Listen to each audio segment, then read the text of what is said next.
Je vais vous présenter la conception, la planification et la réalisation de la tour qui s'appelle Prime Tower à Zurich. Et donc, je commence avec un plan qui est très important. Ce sont les règles où on peut construire des tours à Zurich. Vous voyez la zone rouge, ça veut dire qu'on peut construire des tours jusqu'à 40 mètres.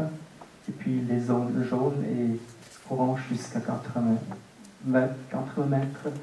Et dans les zones jaunes, si on fait un master plan, un plan directeur avec la ville, encore plus haut, jusqu'à 100 mètres. Ça veut dire que c'est très important qu'on ne fait pas des tours qui sont très proches à la vieille ville, la ville historique. Je vais vous montrer.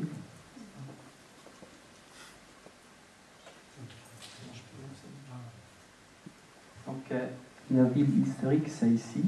Et on ne peut pas faire les tours aux pentes des collines. Donc, comme vous devinez, nous sommes ici, dans la zone jaune. C'est une vue aérienne de Zurich-West. Zurich-West était dominé par des industries. Vous voyez le marque aréal. Presque tous ces bâtiments n'existent plus. Donc, on a commencé ici à développer cette zone. Les industries ont quitté la ville, la production a arrêté pendant les années 90, donc il ne restait que des entreprises immobilières. Ça veut dire que ces entreprises immobilières voulaient développer ces zones, changer de zone industrielle en des zones, surtout des bureaux. Donc la ville de Zurich ne voulait pas seulement des bureaux, elle voulait un programme mixte. Ça veut dire qu'il y avait un blocage entre la ville et les propriétaires privés. Aujourd'hui, on peut dire heureusement parce que il y avait pendant ce temps beaucoup de locataires du secteur industriel et du secteur culturel et créatif qui étaient dans ces zones, qui ont aidé à la réputation de Zurich-West et de ces zones industrielles.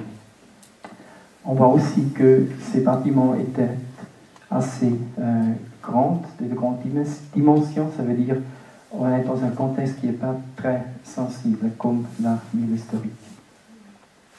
C'est une autre base parce qu'après ce blocage, les propriétaires privés comme la marque Rodin ont commencé à faire des concours pour l'urbanisme. Vous voyez les résultats, c'est le plan de l'urbanisme de Roger Diener et Bösch Architecte de Zurich. C'est-à-dire, ici, on a défini les règles du programme. Ça veut dire, ici, on a des bureaux, des appartements, des logements, et aussi la hauteur d'une tour. Parce que le client voulait une tour, et avec ce concours, qui était en collaboration avec la ville de Zurich, il était possible de faire une hauteur de plus que 100 mètres. Ça veut dire qu'on a 126 mètres pour une possible tour. Vous voyez aussi que Roger Diener a inventé une typologie avec des bâtiments qui ont une base qui est un socle, un rez-de-chaussée qui est plus petit que les bâtiments au-dessus. Donc, nous, on a commencé avec le concours 2004. Vous voyez le périmètre, il était encore plus petit parce qu'on a dû... on n'a pas pu démolir ces bâtiments, ça veut dire qu'on a ici la place, le site pour la tour, et ici un bâtiment qu'on a remplacé avec un autre bâtiment, et puis ici un bâtiment qu'on a rénové. Donc c'est toujours difficile de parler d'un processus créatif. Je vous montre des plans schématiques ou des maquettes. On a commencé avec... Vous voyez ici, c'était le client qui a soi-même fait un projet. C'était le projet du client. Et puis, on a commencé avec les plans, avec la relation entre l'enveloppe et les surfaces pour les lieux de travail. Et on a ajouté plus de façade, plus d'enveloppe. Ça veut dire qu'on a une relation entre lumière et pas lumière qui est mieux qu'avant.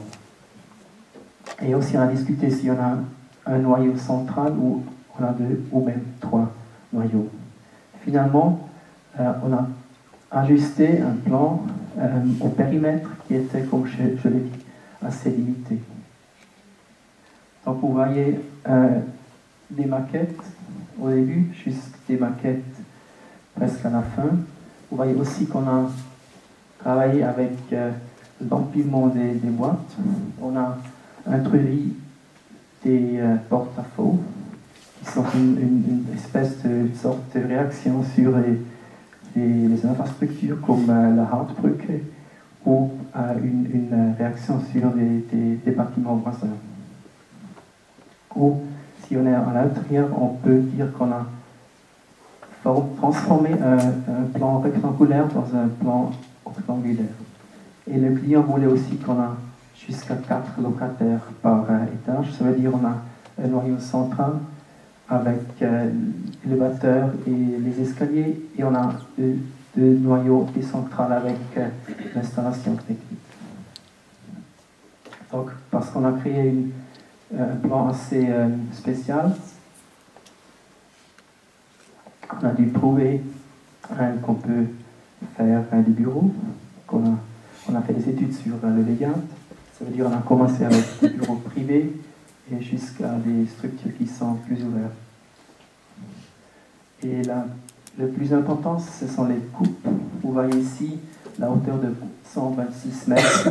En concours, nous avions 34 étages et on a réalisé 36 étages avec la même hauteur. Ça veut dire qu'on a plus de surface pour les locataires. Donc vous voyez une coupe assez simple, mais vous voyez ici une réaction sur la côté de la Hardbrücke, ça veut dire un des premiers porte-à-faux, et une deuxième comme réaction au bâtiment voisin, et puis la coupe longitudinale avec les 3 noyaux et les porte-à-faux avec des piliers qui sont inclinés. Donc on a aussi travaillé au socle. Vous voyez la différence entre ces deux maquettes. C'était au début, et puis on a finalement transformé le plan. Ça veut dire qu'on a une petite place ici et on a une plus grande place entre les bâtiments. C'est vers le sud. Et ce qui est aussi très important, c'est que les zones industrielles étaient fermées au public, qui étaient fermées le soir et le week-end. Et maintenant, avec une base qui est plus petite, plus étroite que les étages supérieurs, on a le plus possible pour l'espace public. Donc, on a conçu une volumétrie assez sculpturale, ça veut dire nous sommes fait des recherches sur le thème de la façade. Nous avons choisi une façade vitrée qui aide à l'expression de la volumétrie. Donc, c'est la fin du concours. C'est une maquette très importante. C'est la maquette du concept. Ça veut dire on a encore une fois le plan qui est lié au site. Donc, une sculpture et les différentes possibilités de ce volume. Ça veut dire qu'on peut le tenir à la main, comment on voit plus tard si on change la position dans la vie. Donc je fais toujours tout de suite la liaison avec 7 ans plus tard. Ça veut dire une maquette comme celle est toujours aussi un permis, une obligation vers le client. Ça veut dire on peut dire c'est la preuve si on a